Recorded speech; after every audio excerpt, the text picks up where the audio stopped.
Hey guys, before we get started with the episode, I just have two announcements to make. One, I have the Jibs Journal is out now. I send a weekly journal through email every single week that covers episode highlights, tips and tricks that the entrepreneurs in the show have gone over, and just other cool things that are happening. If you're interested in being subscribed to that journal, the link is in the description. The second announcement is I've released a course. So the course is how to crowdfund for your passion project, your side hustle. I crowdfunded over $65,000 in less than 90 days through my organization called Research Detroit. And the class is going to cover, the nitty-gritty details on how I did that, how I delegated the tasks with my team, the templates, the samples. It goes into full detail on how to run an effective crowdfunding campaign. So if you're interested in taking that course, the link is in the description as well. It's just about getting up and doing it and finding the time, finding the people, and making it happen. You take control and you say, okay, this needs to be done, and you do it. And you're never ready to start a business. You either do it or you don't.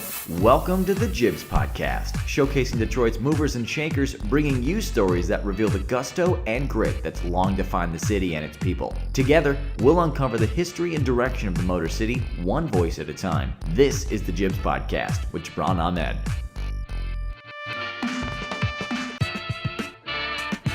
What's up, everybody? Welcome to the next episode of the Jibs Podcast. I'm here with Victoria Katansky, the Executive Director of Hatch Detroit. Welcome, Victoria. Hi, thanks for having me. Absolutely. We are in the basement of Lifecycle Delight, and that's one of your portfolio companies, right? Yeah, so Lifecycle Delight won, I think it was our 5th year contest. And this is her main space. It's a subterranean business in West Village. That's awesome. So can you explain what Hatch Detroit is? Sure. So we are a nonprofit that's focused on independent retail and supporting them through opening in the city of Detroit, Hamtramck, and Highland Park. We've been around since 2011, and our mission is really just to really improve the walkability of Detroit's neighborhoods and also improve the living, I guess, in the city for people who live here, just the residential offerings and things like that in the city. So how does the program work? So we have a contest every year, and it's happening in the summer. So it happens in the June, July, August time. And what we do is we introduce 10 potential businesses to the city. It's open to a public vote, and those 10 are then brought down to 4, and then those 4 are voted on again by the public, but finally decided between Hatch and the judges on who will win. Mm-hmm. They get a $50,000 prize and some pro bono services, but what really happens is that those 10 businesses become part of our Hatch alumni network, and we work with them throughout the entire time to get them either open or support while opened or whatever they need. Right. You mentioned the Hatch Detroit started to promote the livability and walkability of the city. Can you kind of talk about how those were problems in the city first of all, and then how Hatch Detroit kind of became and how it's hoping to solve those problems? Sure. So, a lot's changed in even just 6 years in the city. We're sitting in West Village. I've been in this neighborhood for 22 years. And we've definitely seen a lot of change with the business community in the area. A lot of it had to do with when everybody was losing their homes and there was a problem, with the housing crisis and things. We also lost a lot of businesses in the end. So, this was a new space that was created for Amina, but there were businesses above on Agnes. And about 8 years ago, most of those had closed. So the area itself really had nothing that you could walk to. There was a giant effort made with the village's CDC, which is the local community development corporation, to bring in businesses to the area.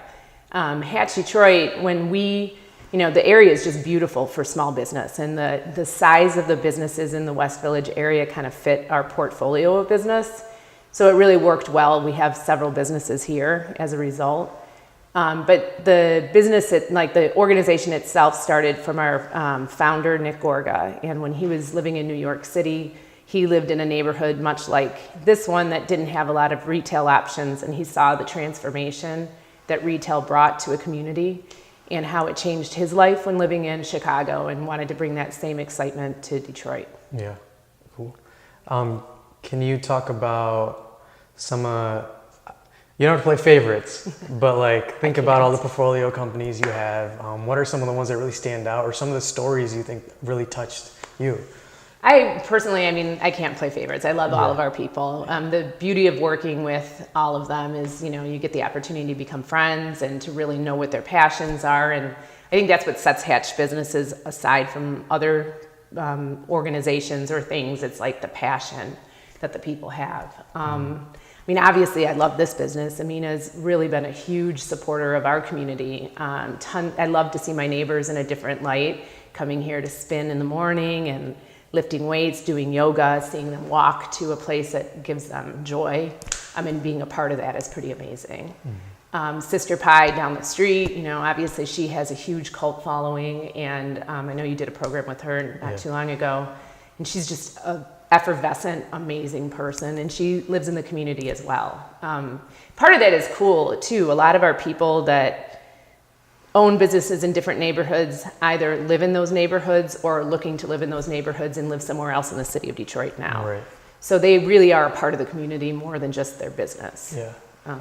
Is there a common trait among your founders? Among our businesses? Yeah, among your businesses. Yeah. Sorry, yeah. I guess passion is the biggest piece. They really aren't the ones that are successful are the ones that are part of their business. It's not somebody who's looking to make money. It's not somebody that's looking to turn a quick dime on the resurgence of the city. It's somebody that's really been a part of the community usually, or had a family history with this community and things like that. And they have the drive. It's a lot of work to be a small business owner and an entrepreneur and to market yourself, and you're doing everything. So they have to be able to wear multiple hats and be able to kind of face a lot of different pieces of the puzzle to open up. So let's talk about Hatch's journey over the past 7 years. So what challenges and obstacles have you faced with Hatch and growing? So the biggest issue we always have is funding. There's so much we want to be able to do for our community and for our Hatch community, but finding the financial backing and support is always what's kind of kept us back. And we've been incredibly successful with a very small staff through the years. One of the things that's helped is a very engaged board of directors, which they carry some of that weight for us with different things, which is helpful. I would say funding is the biggest piece, and then also the change in the environment. When we first started, we were the first people doing this kind of work, and now there's several others. In fact, even Motor City Match is kind of based off the Hatch concept and things like that. It's hard to find a financial supporter in a world that, when once we were the whole pie and now we're just kind of a little bit of it. Right. But for the most part, we work really well with, there's still a niche for us. We're still very different than what everybody else is doing. So I think perception is something that we have to work on to show our differences and our strengths. Because we do fit in very well. The ecosystem of small business support, if you navigate it the right way, we're not competitors with a tech town. We're partners. In fact, they're sponsoring event, things with us, and same with Lifeline Detroit. We're not competitors, we're partners, and just getting that known, I think, is good. Somebody told me, I know this guy, and he moved to San Francisco. He lived in Silicon Valley for a little while, and he moved back here. And he was like, when I came back to the city, it was just really hard for me to get access to the gatekeepers of the city. When I was in Silicon Valley, when I was in these hacker houses or whatever, I would get connected with all these people very easily. But when I want to come to Detroit and want to start something, I feel like there's a huge barrier of entry, and it's just hard. And then there's another point of view, which I think most people is that, if you want to start a business in Detroit, there's so many resources that you can tap into. Everybody here is pretty receptive to your ideas, and we'll figure out some way to help you out. What have you found to be true, and what is your perception? I think it's probably a little of both, actually. I mean, there is a lot of support for small businesses in the area for sure, with nonprofit groups and with the community development corporations and neighborhood groups. I think one of the problems is people just listening to what those people really want and need. And sometimes if you don't listen to the community and you want to go into, they're going to meet you with a brick wall. So part of that is your own listening. But I think it is still really hard to open in the city because we still are trying to figure out how to navigate through the system of purchasing property and getting a certificate of occupancy. That's something that's hard to navigate. It's hard because there's some expectations, not a lot of it's done online. There's a lot of sitting and waiting, and most people don't have all that time to do that. And so that makes it a little bit difficult. But I think that if you connect with the right groups, they can help you navigate through the system. It's just finding the people that can help. Yeah. What kind of advice would you give to people that want to start their own business in the city? Well, I mean, small business is hard. And so I think one of the things that Hatch Detroit provides a small business like looking to open is that we give them the chance to actually test their idea in front of an audience just through concept, and to get their concept kind of out there in the press and out there among people. And we have over, every contest year we have well over 100,000 people that vote. So there's that kind of getting your idea out there. It really helps us and helps our businesses kind of fine tune what they want to do. And I think that's why we've had 34 businesses open, and they've not, to date, haven't had any close, which is remarkable for small business. Mm-hmm. I think that testing your idea is a really good idea, especially now with so much happening so quickly. Restaurants are opening every couple of days and businesses are opening every couple of days. I think it's important to get a following and to really make sure that you're choosing the right location. I know everybody says location's everything, but it really is. I mean, if you're selling a product that's only, $5 and your rent is $7,000 and $8,000 a month, maybe you shouldn't be downtown, kind of thing. So really choose where you're going wisely. Mm-hmm. So if somebody is hoping to be a Hatch portfolio company one day, what are you looking for? Well, we really are looking for partners. Yeah. We want to see somebody who's going to, understand that we're an organization that has expectations of being a part of it. So we'll be giving as much as we can to you, but all of our alumni are really good at helping others, and kind of through mentoring, through just simple advice, carrying their products in their stores. We want somebody who's willing to be a partner. The other thing is just the passion within you, that it's something you live and breathe. It's really hard for us to be behind your dream if you're not really behind it yourself. And then I think a well-planned and well-thought-out piece. Right now we're already done with our submissions for 2018, but between now and 2019, there's a ton that can be done to get you ready. And it's really like going through some of those business classes, maybe doing pop-ups, or maybe, starting to get your social media underway, start getting your voice out there, do some research on what people want, and that's going to help you with your application in the future. How long have you been with Hatch Detroit? Since 2012, so I missed one contest year. Yeah. So between 2012 and 2018, the organization has obviously grown tremendously. So let's just talk about you for a second. How do you work? What kind of advice would you give to somebody if they don't know how to be more productive or more efficient? That's a funny question. For people who know me that are watching this, how do I work? I work very, very hard, but I also work very, very smart. I truly believe that everybody needs rest in between things. I encourage people on staff, to ride your bike to work and come in 15 minutes late if that's what makes you happy. I think that the more that you can actually have some inner peace, the more productive you are. So we really work odd hours, but we also play well, and we get to do a lot with our alumni. And, I guess the answer for working with me and the way I work is that I'm pretty flexible. Is the biggest piece. Yeah. Are there any softwares or apps that you feel like you use every single day that really helped you? Well, obviously the basic social pieces do. We're really big with our Twitter and our Facebook. As far as software apps, honestly, a lot of what we do is face-to-face. I would say the most I do, and I know that's probably not what you want to hear, but it really is the relationship building.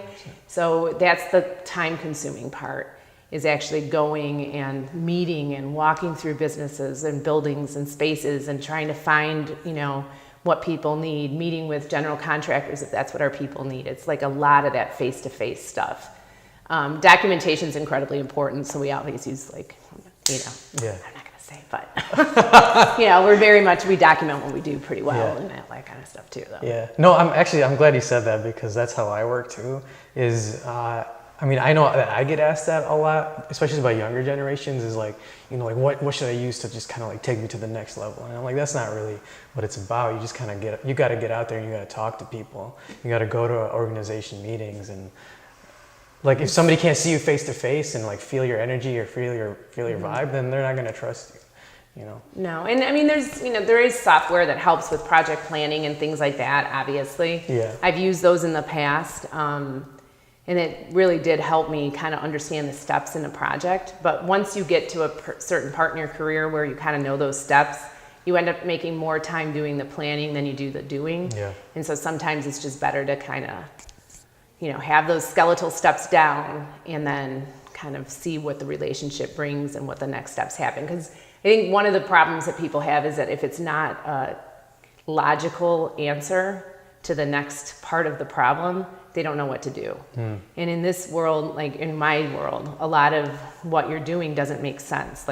You hit a wall and you got to come up with a creative conclusion on how to go beyond it, and the computer program's not going to do that for you. Right.